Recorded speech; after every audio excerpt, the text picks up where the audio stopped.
Hello प्यारे साथियों, जय हिंद। स्वागत है आप सभी का जैस के सर क्लासेस 2.0 की इस यूट्यूब चैनल पर। आज की क्लास में स्वागत है। और आज की क्लास में बात करेंगे हिंदी व्याकरण में। और हिंदी व्याकरण में वर्ण के ऊपर चर्चा करते हैं। वर्ण क्या होते हैं, वर्ण के कितने भाग होते हैं, कौन कौन से वर्ण होते हैं, कितने भागों में बांटा गया है, इन्हीं सभी चीजों पर आज की क्लास में चर्चा करेंगे।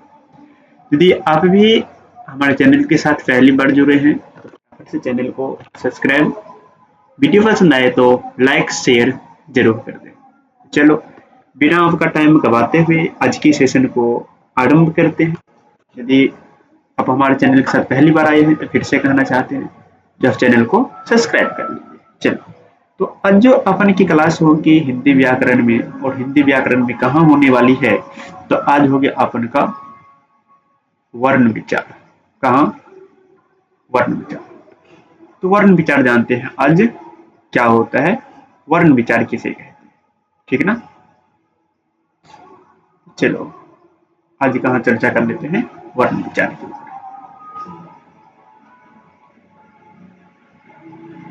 तो आप इसको नोट्स भी कर सकते हैं आसानी से यदि आप हमारे साथ है। एक बार पूरा अच्छा तरीका से क्लास कर लेते हैं, फिर आपको किसी प्रकार की कहीं भी क्लास करने की आवश्यकता नहीं होगी। यदि बात आई है सर कौन सी क्लास का है व्याकरण, बता देना चाहते हैं व्याकरण किसी खास क्लास की नहीं होती। अब जो भी क्लास में है आप देख सकते हैं, यदि आपको दिखते हो या फर्स्ट बार देख रहे हैं तो पर भी समझ में आए, ठीक ना। चलो, तो हम वर्ण विचार के ऊपर हम चर्चा करते हैं। तो वर्ण विचार क्या होता है, इससे पीछे की क्लास जो हुआ था उसमें वर्ण विचार को हमने चर्चा कर लिए थे। तो वर्ण विचार है, फिर भी हम एक बार बोल देते हैं यदि आपसे पहली बार आए हैं। तो वर्ण विचार हम उनको कहते हैं व्याकरण के जिस भाग में, व्याकरण के जिस खंड में वर्णों के उच्चारण, वर्णों की उच्चारण यानी उच्चारण कहाँ से करते हैं, यानी कि उच्चारण कहाँ से करते हैं, कहाँ से कंठ से उठती है, तालु श्रुति इत्यादि कहाँ से होते हैं, वर्णों की उच्चारण स्थान, वर्णों की उच्चारण स्थान, वर्ण से उसके बाद हम बात करते हैं शब्द बनने का नियम इत्यादि बारे में जहाँ पर जानकारी मिलते हैं, या जहाँ व्याकरण के जिस भाग में जानकारी मिलते हैं, या जिस भाग में पढ़ने को मिलते हैं, व्याकरण के उसी भाग को वर्ण विचार कहते हैं। यानी कि वर्णों के ऊपर विचार करना ही वर्ण विचार। छोटी सी सिंपल सी परिभाषा अब यदि लिखना चाहे, निकालना चाहे, तो वर्णों के ऊपर मंथन करना या वर्णों के ऊपर में वर्णों के ऊपर जानकारी प्राप्त करना, वर्णों के बारे में पढ़ना ही क्या कहलाता है, वर्ण विचार कहलाता है। आपको यहाँ तक किसी प्रकार की दिक्कत नहीं होगी। यदि आपको डेफिनेशन चाहिए तो आप पीछे की क्लास जाकर देखिए, पीछे की क्लास में इनको चर्चा में लिए है। तो वर्ण विचार हमने जान लिया वर्ण विचार क्या होता है। उससे पहले हमको जानना जरूरी है कि वर्ण हम आखिर किसको कहते हैं। तो वर्ण किसको कहते हैं, तो इसके लिए आप अपना पॉइंट्स बना लीजिए कि वर्ण, वर्ण क्या होता है। तो वर्ण, वर्ण पहले समझ लो कि वर्ण होता है क्या। तो वर्ण यानी कोई भी चीज जो हम बोलते हैं, कोई भी चीज जो हम बोलते हैं, जैसे राम आम काम दाम नाम शाम, ये सब बोल रहे हैं, ये सब क्या हो गया, ये सब शब्द हो गया, ये सब क्या हो गया, शब्द। अब ये शब्द को बनने के लिए कितनी आवश्यकता होती है, शब्द को बनने के लिए आपको पीछे की क्लास में बता चुके हैं। जो शब्द जो होते हैं, शब्द यह किससे बनते हैं, यह शब्द बनते हैं दोस्तों अक्षर से। किससे? अक्षर से। अक्षर से बनते हैं शब्द, शब्द से क्या बनते हैं, वाक्य बनते हैं, वाक्य से फिर क्या होती है, भाषा बन जाती है। अब जो भाषा होती है उस भाषा की मूल ध्वनि, भाषा की मूल ध्वनि की छोटी से छोटी इकाई, भाषा की मूल ध्वनि, मूल ध्वनि की छोटी से छोटी इकाई, यानी कि जिससे बड़ा है, जिनसे क्या हुआ, बड़ा है, उनसे छोटा और कोई नहीं हो सकता है। जिनसे वो बड़ा है यानी कि मूल जो है, जो मुख्य है, उसी मुख्य के भाषा की मूल ध्वनि और उनके प्रतीक चिन्ह जो होते हैं, उनका प्रतीक चिन्ह क्या कहलाते हैं, तो वो कहला जाता है आपका वर्ण। जैसे बात कर ले, अपन का ले लिए राम, क्या ले लिए, अपन का राम ले लिए। तो ये राम क्या हो गया, और ये राम जो बना है किन किन से मिलकर बना है, एक तो र आ गया, फिर आ गया, और फिर इधर म आ गया। तो आपका र हो गया प्लस आ हो गया प्लस म हो गया, प्लस म हो गया। ये आपका क्या है, तो यह आपका वर्ण है, यह आपका क्या है, तो वर्ण है। समझ में आ गया? तो अब इसको इस प्रकार से नोट्स कर सकते हैं और लिख सकते हैं, ठीक ना? तो लिख सकते हैं क्या, भाषा की मूल ध्वनि, आप ऐसे लिखें, भाषा की मूल ध्वनि, मूल ध्वनि, भाषा की मूल ध्वनि की परिभाषा की मूल ध्वनि के प्रतीक चिन्ह को, के प्रतीक चिन्ह, प्रतीक चिन्ह, प्रतीक चिन्ह को हम क्या कहते हैं, वर्ण कहते हैं। भाषा की मूल ध्वनि के प्रतीक चिन्ह को, भाषा की मूल ध्वनि के प्रतीक चिन्ह को हम वर्ण कहते हैं। हम क्या कहते हैं, वर्ण कहते हैं, ठीक ना? भाषा की मूल ध्वनि का जो प्रतीक चिन्ह होगा उसी को क्या कहते हैं, तो वर्ण कहते हैं। यदि आप किसका उदाहरण ले, तो उदाहरण आप इस प्रकार से ले सकते हैं, जैसे जैसे की बात कर ले, जैसे आपका क्या आ जाएगा, जैसे आपका ओ आ जाएगा, ओ आ जाएगा, चो आ जाएगा, यानी कि ओ से लेकर कहां तक आप ले सकते हैं, यहाँ तक। कहां तक ले सकते हैं, आप यहाँ तक ले सकते हैं। ये क्या हो गया आपका, ये सारे के सारा वर्ण। यदि हम आगे बात कर ले वर्ण को और हम क्या कहते हैं, वर्ण को और किस नाम से जानते हैं, वर्ण का क्या कोई दूसरा नाम भी होता है? हाँ होता है। वर्ण को क्या कहते हैं, वर्ण को अक्षर, वर्ण को अक्षर भी कहते हैं। वर्ण को क्या कहते हैं, वर्ण को अक्षर भी कह देते हैं। अक्षर के हैं चाहे वर्ण के हैं, बात तो वही, ठीक है ना? अक्षर के हैं चाहे वर्ण के हैं, वही। क्लियर? इसके बाद यदि हम बात कर ले, इसके बाद यदि हम बात कर ले, कहां पर देखो, यदि आप इधर से देखना चाहो, आप यदि इधर से देखना चाहो, यहां से एक हम फूल ले लेते हैं, यहां से क्या करते हैं, एक फूल लेते हैं और इन फूल को जब इस प्रकार से हम सजा देते हैं, जब इस फूल को क्या करते हैं, इनको सजा देते हैं, तो इन फूलों को जैसे हम सजा दिए, तो फूल को सजाने पर ये क्या बन गया, जैसे फूल को सजा दिए ये क्या बन गया, माला। ये क्या बन गया, फूल को जब इस प्रकार से सजा देते तो इसको क्या बोलते हैं, तो माला बोलते हैं। क्या बोलते हैं, माला। ये फूल को सजा दिए तो माला बना। माला किसका बना, तो मेरे साथियों फूल को सजाए हैं तो बना है यह माला फूल का। किसका बना है, फूल का माला। फूल को सजा दिए हैं तो किसका माला बना है, फूल को, फूल का बना। यदि इसी प्रकार से रुपया को सजा देंगे इस प्रकार से, तो क्या बन जाएगा, रुपया का माला। यानी कि इन प्रकार से, यानी कि क्रमबद्ध तरीका से, अच्छा तरीका से जिस भी चीज को आप सजाते हैं तो क्या होते हैं, उनकी माला बन जाते हैं। यहाँ पर हम बात करते हैं वर्ण का। किसका बात करते हैं, वर्ण का। तो वर्ण को जब इस प्रकार से हम सजा देंगे, जब क्या करते हैं, वर्ण को हम इस प्रकार से सजा देंगे तो क्या होगा, वर्णमाला। तब कह सकते हैं वर्णों की समूह को, वर्णों की समुदाय को क्या कह देंगे, तो वर्णमाला कह देंगे। तो आप वर्णमाला कुछ इस प्रकार से परिभाषित कर सकते हैं, लिख सकते हैं, वर्णमाला, वर्णमाला। तो आप लिख सकते हैं क्या, वर्णों के समुदाय को,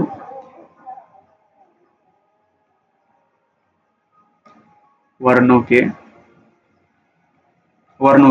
समुदाय को,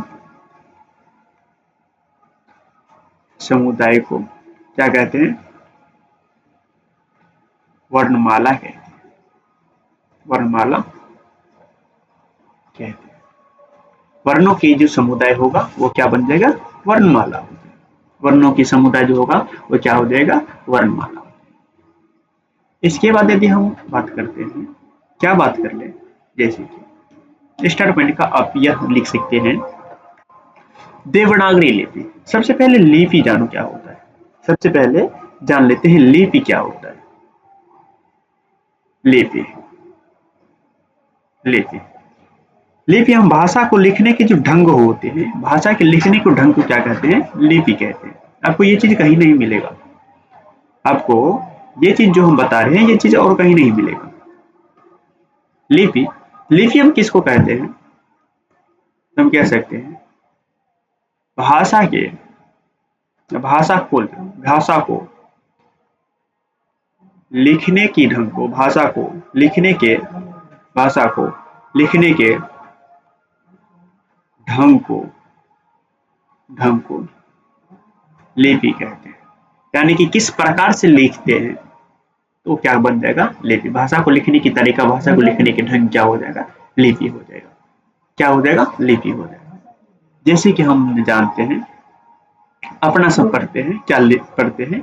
हिंदी पढ़ते हैं। क्या पढ़ते हैं? हिंदी पढ़ते हैं।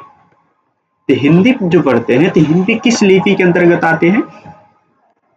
जैसे अपना सब क्या पढ़ते हैं अभी? कौन सा व्याकरण पढ़ रहे हैं? तो हिंदी व्याकरण। यह जो हिंदी आती है, हिंदी किस लिपि के अंतर्गत आते हैं?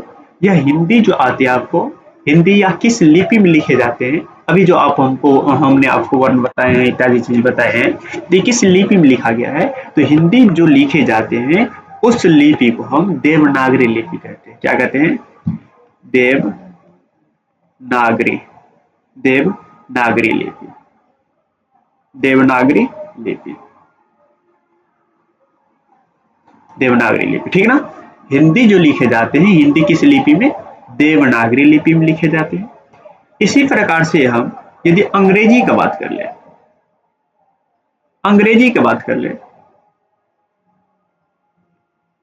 अंग्रेजी, यह अंग्रेजी किस लिपि में लिखे जाते हैं? तो अंग्रेजी जो लिखे जाते हैं आपको रोमन में। किस में लिखे जाते हैं? तो रोमन लिपि। इंग्लिश जो लिखे जाते हैं किस लिपि में? रोमन लिपि में। और इसी प्रकार से यदि हम फारसी का बात कर ले, फारसी लिपि या उर्दू का बात करते हैं, किसका बात करते हैं? उर्दू का बात करते हैं। ये सब तो जानते हैं। उर्दू जो लिखे जाते हैं यह किस में लिखे जाते हैं? तो फारसी लिपि में। समझ में आया? तो हम बात करते हैं कहां पर? तो अपने का लिपि का। भाषा के लिखने की ढंग क्या कहलाती है? लिपि कहलाती है। हिंदी जो लिखी जाती है किस लिपि में? देवनागरी लिपि में। अंग्रेजी लिखी जाती है किस लिपि में? तो रोमन लिपि में। और उर्दू किस लिपि में लिखे जाते हैं, या उर्दू का लिपि कौन सा है? तो उर्दू का लिपि हम कहते हैं फारसी लिपि। उर्दू का लिपि क्या है? फारसी लिपि। बात कर लेते हैं अपन हिंदी व्याकरण पढ़ रहे, तो हम हिंदी की चर्चा करेंगे। पढ़ रहे कौन सी व्याकरण? तो हिंदी व्याकरण। तो हम चर्चा करेंगे हिंदी का है। तो हिंदी में बात कर ले, हिंदी किस लिपि में लिखे जाते हैं? देवनागरी लिपि में। और देवनागरी लिपि में मूल वर्णों की यदि हम संख्या की बात कर ले, इसमें मूल वर्णों की संख्या, मूल वर्णों की संख्या किसमें? तो हिंदी या देवनागरी लिपि मूल वर्णों की संख्या। इसमें मूल वर्णों की संख्या की बात कर ले तो मूल वर्णों की संख्या कितना था? 47। कितना था? तो हिंदी में प्रारंभ में, कब की बात करते हैं? प्रारंभ में अपन जो लिपि है, इन्हें लिपि कितना संख्या थी? प्रारंभ में देवनागरी लिपि में वर्णों की संख्या कितना था? तो वर्णों की संख्या 47 था। वर्णों की संख्या कितना था मेरे दोस्तों? तो वर्णों की संख्या जो था वो कितना? 47। वर्णों की संख्या कितना? 47। किसमें? देवनागरी लिपि। और कब? जब आरंभ हुआ था तब, उस टाइम की बात करते हैं। लेकिन हम बात कर ले आधुनिक हिंदी वर्णमाला में। कहां पर? आधुनिक हिंदी वर्णमाला में। यहां देखो, आधुनिक हिंदी वर्णमाला में, आधुनिक हिंदी वर्णमाला में वर्णों की संख्या,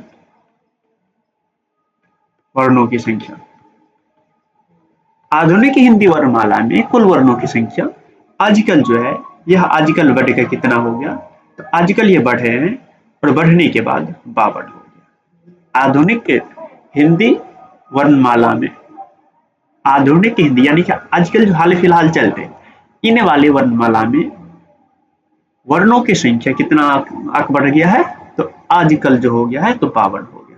कितना है? तो आजकल अपना सब कितना वर्णों को पढ़ते हैं? 52 को पढ़ते हैं। पहले कितना पढ़ते थे? तो पहले 47 पढ़ते थे। हाल फिलहाल में आजकल कितना पढ़ते हैं? 52 पढ़ते हैं। तो क्वेश्चन यहाँ से यह आएगा जी गुरुजी पहले तो 47 थे। गुरुजी पहले तो कितना थे? तो पहले तो 47 थे। हाँ पहले तो 47 थे। क्वेश्चन आएगा यहाँ से गुरुजी पहले कितना थे? 47 थे। और आजकल कितना हो गया है? आजकल 52 हो गया। लेकिन इस 47 में कौन कौन से वर्ण आके जुड़े हैं जो 52 को हुआ है? 47 में कौन कौन से वर्ण आकर जुड़े हैं जो गुरुजी 52 को हो गया है? तो बच्चों इनका यदि बात कर ले 47 में आधुनिक हिंदी वर्णमाला में कौन कौन से वर्ण जुड़े हैं? यह आपका 5 वर्ण जुड़े हैं। कितना वर्ण जुड़े हैं?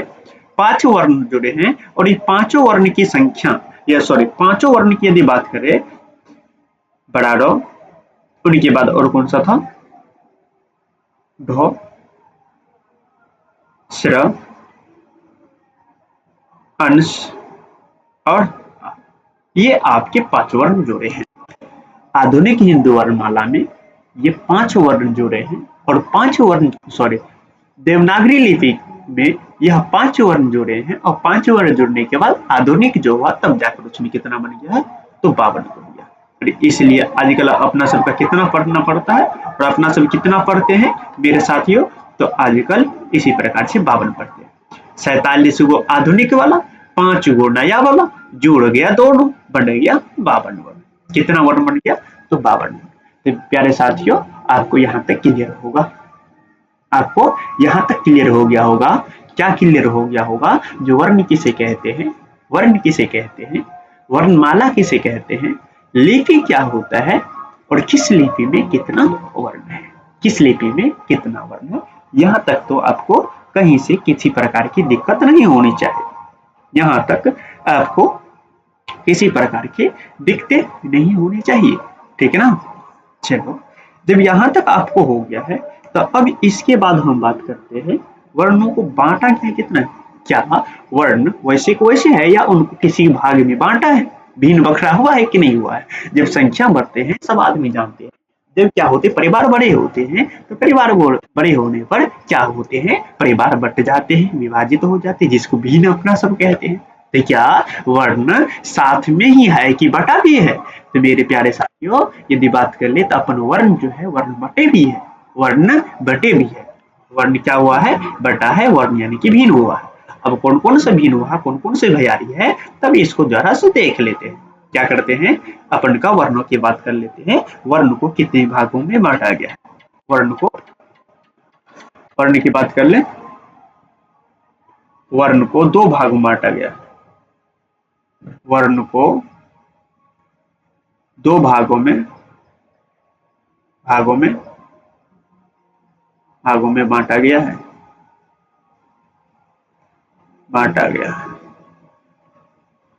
वर्ण को 2 भागों में बांटा गया है। वर्ण को कितने भागों में बांटा गया है? 2 भागों में। कौन कौन सा वर्ण है? यदि वर्ण की बात कर ले, वर्ण हो गया तो वर्ण को जो बांटा गया है अपन का बांटा गया है 2 भाग में। एक आ जाता है अपन का पहला का बात कर ले तो पहला आ जाते हैं अपन स्वर वर्ण। कौन सा? स्वर वर्ण। और दूसरा का बात कर लेते हैं, ये होता है व्यंजन वर्ण। कौन सा? स्वर वर्ण और व्यंजन वर्ण। वर्ण को कितने भागों में बांटा गया है? तो मेरे प्यारे साथियों वर्ण को बांटा गया है 2 भागों में। वर्ण को कितने भागों में बांटा गया है? 2 भागों में बांटा गया है। और कौन कौन सा भाग है? तो वह है स्वर वर्ण, व्यंजन वर्ण। कौन सा? स्वर वर्ण और व्यंजन वर्ण। तो चलो सबसे पहले जान लेते हैं अपन का स्वर वर्ण क्या होता है। स्वर वर्ण किसे कहते हैं? तो आप यहां से पहले इस प्रकार से 2 स्वर वर्ण और इसका परिभाषा लिख लो। तो स्वर वर्ण क्या होता है? स्वर वर्ण को जान लेते हैं। जो वर्ण की उच्चारण करने में, जिस वर्ण को बोलने में किसी भी दूसरे वर्ण का आवश्यकता नहीं होता है, जिस वर्ण के उच्चारण करने में, जिस वर्ण को बोलने में किसी अन्य वर्ण की जब आवश्यकता नहीं होती है तो वह कौन सी वर्ण कहलाती है? तो वह स्वर वर्ण कहलाती है। यह हम कह सकते हैं वैसा वर्ण जो स्वतंत्र होता है, वैसा वर्ण जो स्वतंत्र होता है उसको कौन सा वर्ण कहते हैं? उसको मेरे प्यारे साथियों, उसको स्वर वर्ण कहते हैं। ठीक ना? जो वर्ण स्वतंत्र होती है या जो वर्ण किसी अन्य वर्ण की सहायता से नहीं बोले जाते हैं, खुद व खुद बोलाए जाते हैं, उसको कौन सा वर्ण कहते हैं? उसी को हम स्वर वर्ण कहते हैं। उसी को क्या कहते हैं? स्वर वर्ण कहते हैं। तो स्वर वर्ण की आप परिभाषा ऐसे बना सकते हैं। वैसा वर्ण स्वर वर्ण की परिभाषा अब बनाओ फटाफट से साथ साथ मेरे। वैसा वर्ण, वैसा वर्ण क्या कर सकते हैं? वैसा वर्ण जो बिना किसी दूसरे वर्ण की सहायता से बोले जाते हैं, बोले बोले जाते हैं, उसे स्वर वर्ण कहते हैं। स्वर वर्ण कहते हैं। उसे क्या कहते हैं? स्वर वर्ण। वैसा वर्ण जो बिना किसी दूसरे वर्ण की सहायता से बोले जाते हैं उसको क्या कहते हैं? तो स्वर वर्ण कहते हैं। यदि आप इसको और भी लिख सकते हैं, यदि दूसरा भाषा में भी लिखना चाहते हैं तो अथवा करके लिख लो। अथवा, अथवा वैसा वर्ण, वैसा वर्ण जो स्वतंत्र होते हैं, स्वतंत्र होते हैं उसे स्वर वर्ण कहते हैं। जो स्वतंत्र होते हैं उसे उसे क्या कहते हैं? जो स्वतंत्र होते हैं उसे स्वर वर्ण कहते हैं। वर्ण कहते हैं। ठीक है ना? जो स्वतंत्र होते हैं यानी कि जो किसी दूसरे वर्ण पर निर्भर नहीं करते, वो कौन सा वर्ण कहलाते हैं? तो वह कहला जाती है आपका स्वर वर्ण। ठीक है ना? अब इसका जैसे देखो, जैसे जैसे ओ, आ, हर्षी, दीर्घी, हर्षो, दुर्गो, ए, अय, ओ, औ। कितना हो गया? 1 2 3 4 5 6 7 8 9 10 11 और एक आ जाता है आपका रे। क्या आ जाता है? रे। ये कौन से वर्ण है? यह स्वर वर्ण है। ठीक है ना? ओ आ से लेकर ए ऐ के लास्ट दो छोड़ देना, लास्ट दो छोड़ देना। वह जो अंश और अह होती है, अंश और अह होती है, किसका बात करते हैं मेरे साथियों? अंश और अह जो होते हैं वह तो नहीं स्वर्ण है नहीं तो व्यंजन है, उसको अयोगवाह माना जाता है, इसलिए वह स्वर्ण का भी काम करता है और व्यंजन का भी काम करता है। इसलिए यदि हम बात कर ले स्वर वर्णों की कुल संख्या, क्या करते हैं? स्वर वर्णों की कुल संख्या, स्वर वर्णों की कुल संख्या, कुल संख्या स्वर वर्णों की कुल संख्या का बात कर ले तो 13 हो जाएगा। स्वर वर्णों की कुल संख्या की बात करें तो 13 हो जाएगा। यदि मूल स्वर वर्णों की संख्या की बात करें, स्वर वर्णों की कुल संख्या 13 है। स्वर वर्णों की कुल संख्या 13। यदि आपको इस प्रकार से पूछ दे मूल स्वर वर्णों की संख्या, मूल स्वर वर्णों की संख्या, मूल स्वर वर्णों की संख्या तब कितना हो जाएगा? तो 11 हो जाएगा। मूल स्वर वर्णों की संख्या 11, कुल स्वर वर्णों की संख्या की बात करते हैं तब आ जाता है आपका 13। तो स्वर वर्ण कौन सा हो गया? आपका अ, आ, हर्षी, दीर्घी, ए, दीर्घी, हर्षो, दुर्गु, ए, ऐ, ओ, औ और री। ये क्या जाती है? आपका स्वर वर्ण आ जाती है। जहां तक मेरे साथियों कहीं से दिक्कत है तो बताना जरा सा। यहाँ तक आपको कहीं पर भी किसी प्रकार की दिक्कत है तो बताना जरा सा। शायद उम्मीद करते हैं कि आप सबको यहाँ तक में कोई किसी प्रकार की दिक्कत नहीं। तो हमने बात कर लिए स्वर वर्णों की कुल संख्या, तो स्वर वर्णों की कुल संख्या की बात कर लिए 13। स्वर वर्णों की मूल संख्या, स्वर वर्णों की मूल संख्या आ जाते हैं आपको 11। स्वर वर्णों की मूल संख्या कितना हो जाते हैं तो मेरे साथियों स्वर वर्णों की मूल संख्या आ जाते हैं आपका 11। इसके बाद यदि बात करते हैं स्वर वर्णों को क्या स्वर वर्णों को भी बांटा गया है? स्वर वर्णों को बांटा गया है। स्वर वर्णों को बांटा गया है, तो स्वर वर्णों को अपन 3 भागों बांटा गया है। स्वर वर्णों को कितने भागों बांटे हैं? तो स्वर वर्णों को जो बांटा गया है मेरे साथियों, स्वर वर्णों को 3 भागों बांटा गया। स्वर वर्णों को उच्चारण के विचार से स्वर वर्णों कितने भागों बांटा गया है? 3 भागों में। उच्चारण के विचार से स्वर वर्णों को कितने भागों बांटे हैं? तो स्वर वर्णों को 3 भागों बांटे हैं। किसके आधार पर? तो उच्चारण के आधार पर। यहाँ पर आप लिख लो पहले उच्चारण के आधार पर। उच्चारण के आधार पर स्वर वर्णों कितने भागों बांटा गया है? 3 भागों में। कौन कौन सा भाग है? तो आप देखें, पहला जो आ जाता है आपका हर्ष स्वर। कौन सा आ जाता है? हर्ष स्वर।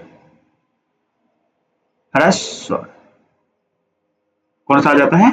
हर्ष स्वर। दूसरा जो आ जाता है वह आ जाता है दीर्घ स्वर।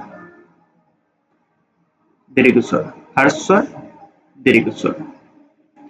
और तीसरा जो आ जाता है वह तीसरा आ जाता है प्लुत स्वर। कौन सा? प्लुत स्वर। हर्ष स्वर, दीर्घ स्वर और प्लुत स्वर। पहला कौन सा आ जाता है? हर्ष स्वर, दूसरा आ जाता है दीर्घ स्वर और तीसरा आ जाता है आपका प्लुत स्वर। मेरे प्यारे साथियों, दोस्तों, यहाँ तक उम्मीद है जो किसी को किसी प्रकार की दिक्कत नहीं हुआ। यदि क्लास समझ में आया हो,